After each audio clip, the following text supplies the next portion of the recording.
अपघात नाही, ड्रायव्हरनेच पेटवलेली ती व्हॅन हादरवून टाकणारं सीसीटीव्ही फुटेज आलं समोर. रोजच्यासारखं सुटून कामाला निघालेल्या पुण्यात 14 कर्मचाऱ्यांसाठी बुधवारचा 19 मार्च हा दिवस थोडा वेगळा होता.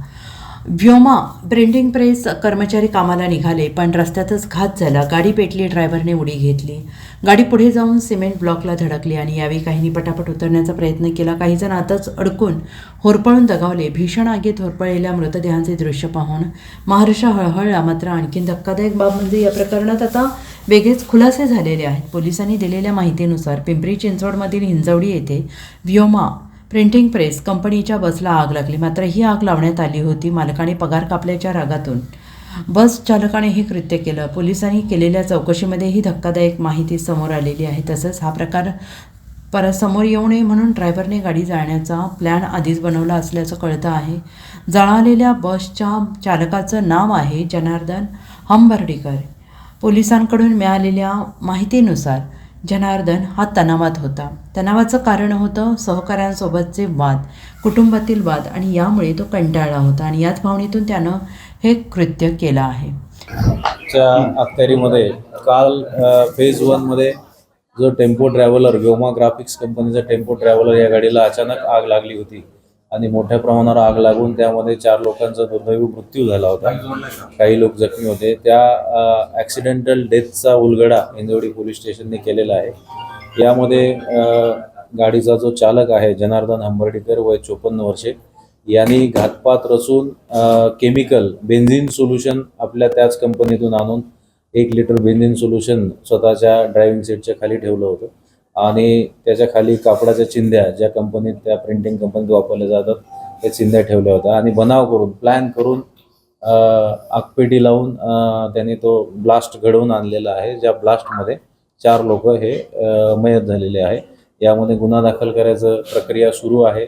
आरोपी मेडिकल कस्टडीमध्ये आहे, तो इंज्युर्ड आहे. त्याला ताब्यात घेण्याची प्रक्रिया आम्ही करत आहोत आणि पुढील तपास हिंजवडी पोलीस करत आहेत. कारण काय झालं आणि नेमकं कारण यामध्ये व्हेकल इन्स्पेक्शन केल्यानंतर त्या ठिकाणी आम्हाला खाली आगपेटी आणि काही जळालेले वस्तू मिळाले, काही एक्झिबिट्स फॉरेन्सिकला मिळाले.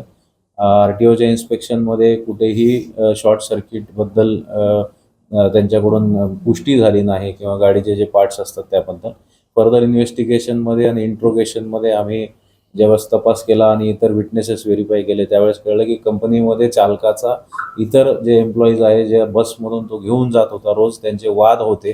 दिवाळीमध्ये याचा पगार दिला गेला नव्हता. तसेच याला ड्रायव्हिंग व्यतिरिक्त इतर मजुरीची कामं दिली जातात, या बाबतीत या चालकाचा यांच्यावर रोष होता. या सगळ्या टेस्टिमोनीवरून फर्दर इंट्रोगेशनमध्ये आम्हाला माहिती मिळाली आणि आरोपीने गुन्ह्याची कबुली दिलेली आहे. पुन्हा नेमकं त्याला मारायचा उद्देश होता की सगळ्यांना? हे तपास सुरू आहे आता. यामध्ये त्याचा प्राथमिक 3 ते 4 लोकांवर जास्तीचा राग होता. आता फर्दर इंट्रोगेशनमध्ये ही बाब निश्चित होईल. त्यांचाच मृत्यू झालाय की ते बचावले आणि दुसऱ्या ते बचावलेले आहेत. मागे बसलेले जे 4 आहेत त्यांचा मृत्यू झाला. सर, मागचा डोर का ओपन झाला नाही? गाडीचे मध्ये जे सेफ्टी नॉर्म्स असतात त्यात इमर्जन्सी एक्झिट असतो, तो डोर का ओपन झाला नाही? त्याच्यामध्ये कोणाच्या म्हणजे ते अंडर इन्व्हेस्टिगेशन आहे. जशी इन्व्हेस्टिगेशन प्रोग्रेस होईल आणि आम्हाला फर्दर रिपोर्ट्स येतील त्याच्यामध्ये आम्ही ते क्लिअर करू शकतो. या सगळ्या घटनेला अंजाम कसा, म्हणजे कुठे दिला त्याने त्याच्या डोक्यात? या घटनेला त्यांनी आगपेटी जी आहे ती वारजेला स्वतःच्या घराच्या बाजूला एक पानटपरी आहे तिथून विकत घेतली होती. त्यानंतर पुणे शहरामधून हिंजवडीमध्ये आल्यानंतर फेज 1ला जे तमन्ना सर्कल आहे त्यानंतर कंपनीच्या अलीकडे त्याचं म्हणण्यानुसार त्याचा जो रोष होता तो असा होता की कंपनीत किंवा कंपनीच्या जवळ सदर घातपाताचं गुन्ह्याचं कृत्य करायचं आहे. आणि फेज 1मध्ये आल्यानंतर जिथं उतार आहे, जिथं त्यांनी उडी मारल्यानंतर गाडी सरळ जाईल आणि 1 वे आहे असं त्यांनी टोपोग्राफी बघितली आणि फेज 1च्या तमन्ना सर्कल नंतर उताराकडे डसॉल्ट सिस्टीमकडे जाताना त्या ठिकाणी हे त्यांनी गुन्हा केलेला आहे. Bureau report SBN Marathi, Pune.